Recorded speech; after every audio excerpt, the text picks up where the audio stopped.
It was a different kind of Passover meal, to say the least. I remember as soon as we sat down, Philip leaned over to me and said, "Thomas, I think something special is going to happen tonight." I leaned back over and I said, "Doubt it." I was wrong. I remember Jesus, he got up from the table and he went and he grabbed a basin of water and a towel. I remember thinking, what is Jesus doing? He's not going to wash anybody's feet or anything. I was wrong. He walked right over to Bartholomew and started washing his feet. And Bart he did not say a word. Didn't move. None of us did. I mean, how could you? But you know who broke the silence. Peter, that guy. No way are you going to wash my feet. I mean, that's what I told him. He could wash other people's feet, but he was not going to wash mine. I mean, he's the king. And he looked at me and he said, "Then you could have nothing to do with me." Ouch. Okay, then you could wash my feet, you could wash my hands, you could wash my whole body if you have to. He just looked at me. And he said, "Your feet will be fine, Peter." And in the midst of all of it, he taught us. He taught us about servanthood. And Jesus, he took some bread and some wine and called it a new covenant in his blood. And then he said, all of you will lose faith in me. And I remember thinking, lose faith in you? Never. I couldn't just sit there. I had to say something. I got up and I said, "Jesus, I love you. You can count on me. Everyone else may fall away, but you can count on me." He looked at me and he smiled. He said, "Peter, you will deny me 3 times before tomorrow morning." And I'm like, ouch. Next thing I knew, we wrapped things up and we're heading to the garden to pray.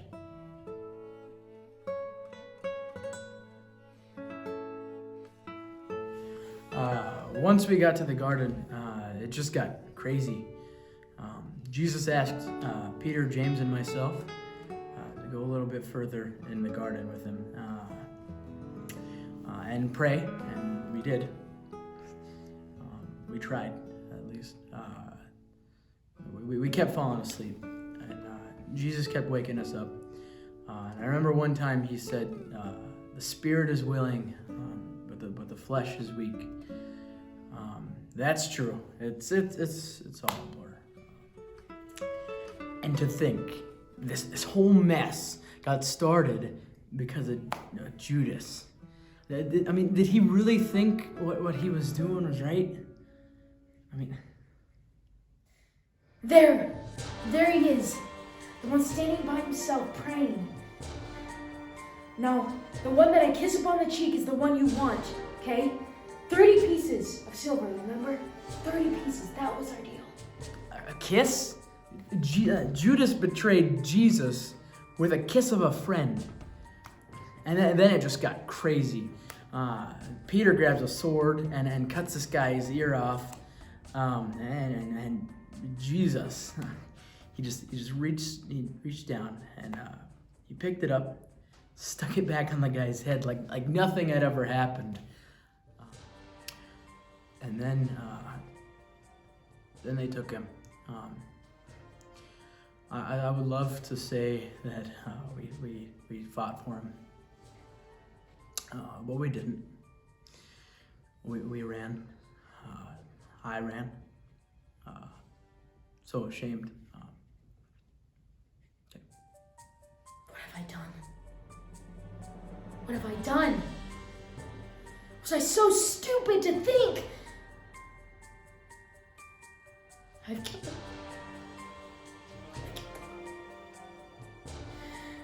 I've crucified Jesus.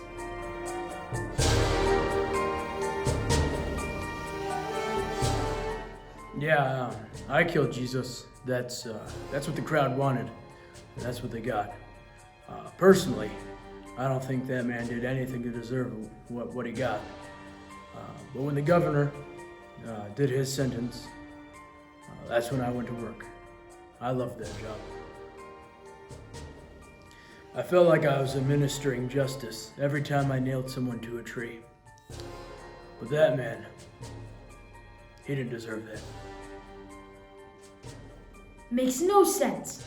There I was, rotting in a jail cell for stealing, murdering, you name it. You name it. I had done it. I knew the next time that I stepped outside that jail cell, that was it. So the guards, they took me, and they brought me right next to this guy who was beaten to a pulp. The governor, Pilate, he brought us up and he said, "Which one of these men do you want me to let go?" And I was like, "It's obvious."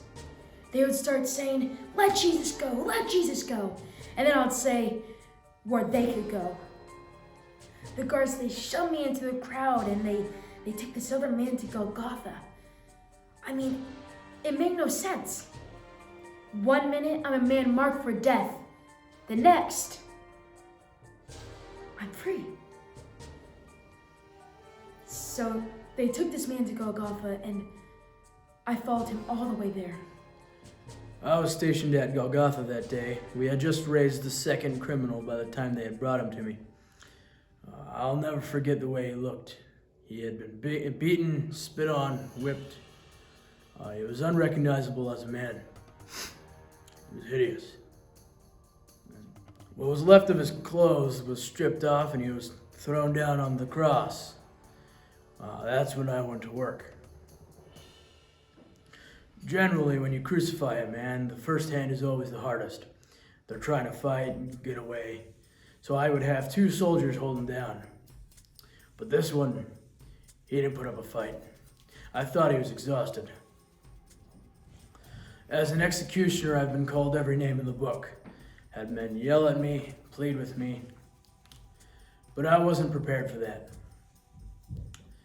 He looked at us, he looked at me, and he said, "Father, forgive them, for they know not what they've done."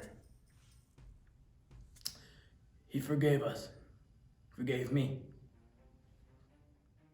Forgive? Forgive them? Who is he? Forgive? It should have been me up there. It should have been me on that cross, not him. And then I looked up and I remember he took a deep and agonizing breath and he said, "It is finished." And then he died. Surely, this man is the Son of God.